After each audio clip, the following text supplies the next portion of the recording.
자, 에너지 보낼게요. 천사 에너지 받으시고 건강 에너지 받으세요. right now.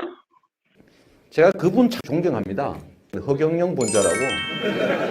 이분이 참 좋은 말 많이 했는데 이분이 한 얘기 중에 나라에 돈이 없는 게 아니라 도둑놈이 너무 많은 거다. 와, 정말 공감 가는 말이었어요. 여러분도 그렇죠? 총재님 못하시는 게 뭡니까? 못하는 게 없다는 게 못하는 게. 안녕하세요, 허경영 총재님. 중국의 광둥성 탈선원전에서 방사능이 유출됐다고 보도하고 있는 것 같은데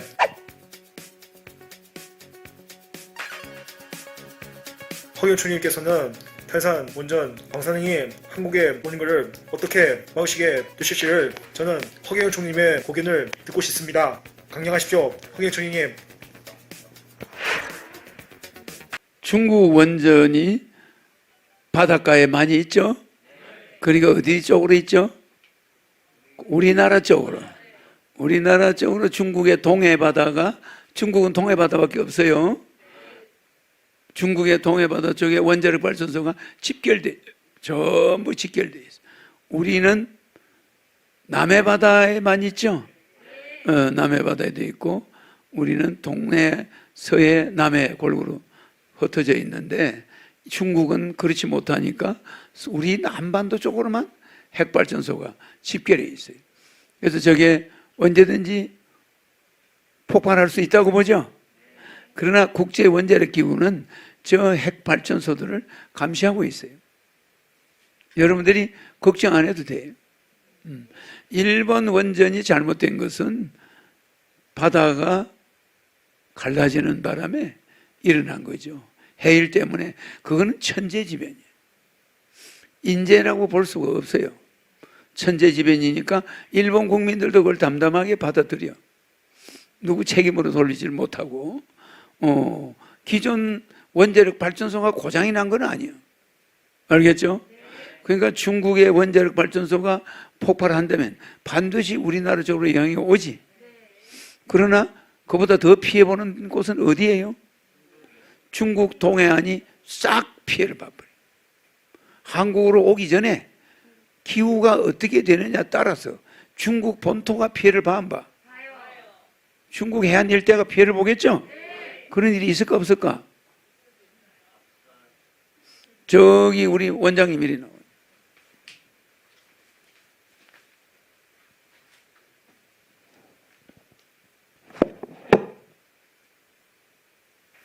중국의 동해에 있는 태사님, 중국의 동해에 있는 원전 26개 원전이 26개 원전이 폭발할까요? 폭발할까요? 잘 보세요. 여러분들은 천사한테 물어보는 것도 빠르죠? 네. 미래의 일이란 말이야. 미래의 일은 내밖에 몰라. 맞습니다. 여러분들은 알 수가 없는. 폭발할 일이 없죠? 네. 중국이 저 원전이 폭발하면 중국의 시진핑이나 중국의 지도부가 목이 달아나. 무슨 알겠죠? 네. 중국은 이런 대형 사건이 나면은 공산주의이기 때문에 사회주의이기 때문에 그 중국의 인민의 대표가 권력을 잃게 되는 거예요. 알겠죠? 그러니까 강택민이는 시진핑을 굉장히 싫어하는 사람이에요. 시진핑을. 그지? 그럼 강택민은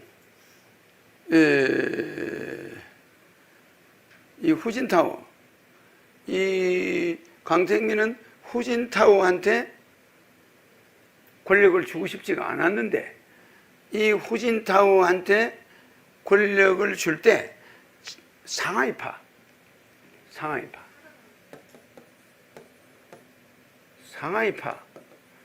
이 상하이파한테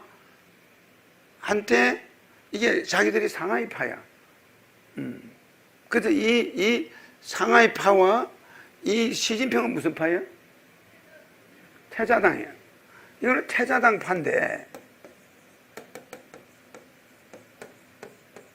태자당 파란 말이에요. 그러면 태자당 파와 상하이파의 싸움이야, 중국 권력은.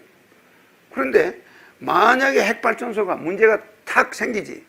그러면 상하이파가 팍 들고 일어나. 상하이파가 이 후진타완대 권력을 안 주려고 하는데 그 당시 뭔가 문제가 있어가지고 그 여자 하나가 상하이파의 그 수상이 이 다음 대를 이어받을 사람이 여자 문제에 얽혀. 그 여자가 중국, 영국 사람을 하나 죽여.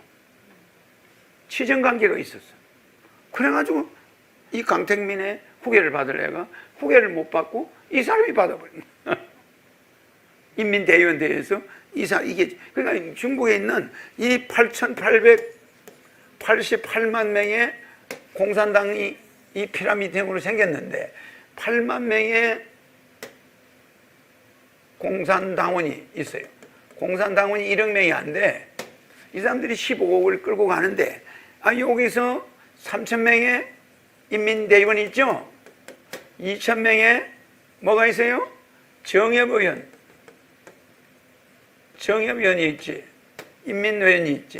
여기서 25명의 중앙위원이 있고 여기서 7명의 상무위원이 있고 여기서 한 명이 뽑히는 거예요. 그런데 만약에 핵발전소가 폭파됐다 이렇게 될 때 요 3,000명과 2,000명이 즉시 회의를 소집하게 돼요. 이게 중국의 양해야. 즉시 그러면 5,000명이 모이잖아.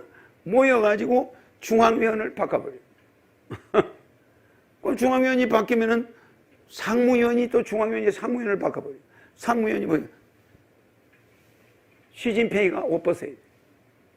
그러니까 엄청난 책임제예요. 그렇기 때문에 경제가 만약에 6% 이하로 내려간다. 그러면 언제든지 시진핑은 옷 벗을 준비해야 돼. 무슨 수를 하도록 경제를 올려야 돼. 이 권력을 쥐고 있게 되는 거예요. 그 내년 10월이 선거잖아. 이런 중국의 구조상 핵발전소가 터졌다. 상상도 할 필요 없어. 중국은 이런 이 체제들의 무한한 상하이파와 태자당파의 무한한 전쟁을 하고 있단 말이에요. 전쟁하기 때문에 서로 약점을 안 잡히려고 핵발전소 같은 거는 최대한 안전하다는 거. 북한 핵하고 다르다는 거. 그걸 알아야 돼. 그 사람들이 달란에다 로켓을 쌓아 올리는 나라야. 그 사람들이 핵발전소 폭파되게 할까? 그거는 상상도 할 수 없는 일이야. 알겠죠?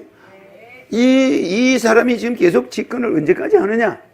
지금도 물밑에서는 상하이파와 태자당파가 싸워. 태자당파는 뭐야? 중국 공산당의 간부들의 2세들이에요. 이 사람 아버지는 부총리를 했어. 시진핑 아버지. 부총리 한 사람이잖아. 그러니까 중국 공산당 거물급의 2세들이. 이 사람이 2세들이에요. 이것들이 2세들이고 이것들은 그거와 관계없는 자들이에요. 상하이파는. 무슨 얘기? 중국도 이란처럼 그런 하나는 시아파, 하나는 순위파. 이게 그렇단 말이에요. 요거는 시아파야. 이란은 좀, 요거는 순위파야. 상하이파는 자금력이 좋아. 요것들은 족보를 따져. 야, 우리가 공산당, 우리 아버지가 얼마 부총리야. 이런 사람들이야. 이해가지? 이 중국이 모택동에서 주월에서 등소평에서 강택민, 강대면서 후진타워, 그 다음에 시진핑까지 내려오는 이 역사를 보면은 어마어마한 책임제가 돼 있어, 책임제. 그거 정치 잘못하면 그냥 권력이 송두리째 감옥으로 직행하는 거예요, 전부 다. 그러니까 부정만 해도 이 시진핑가 안전한 것 같아도 시진핑가 권력을 넘겨줬을 때 다음 사람이 이 사람 도둑질했다 이러면 중국 언론이 발칵 그냥 무너지는 거예요. 그러니까 언제나 이 사람들은 감옥을 갈 각오를 하고 정치를 하고 있는 거예요. 우리나라보다 더 무서워요. 그렇기 때문에 과학이 어마어마하게 발달되어 있다는 거예요. 알겠죠? 그러니까 이러고 핵발전소, 중국의 핵발전소가 사고가 앞으로 100년 이내에 납니까? 천사님. 중국의 100년 이내에 핵발전소 사고가 납니까? 안 난대. 천사님.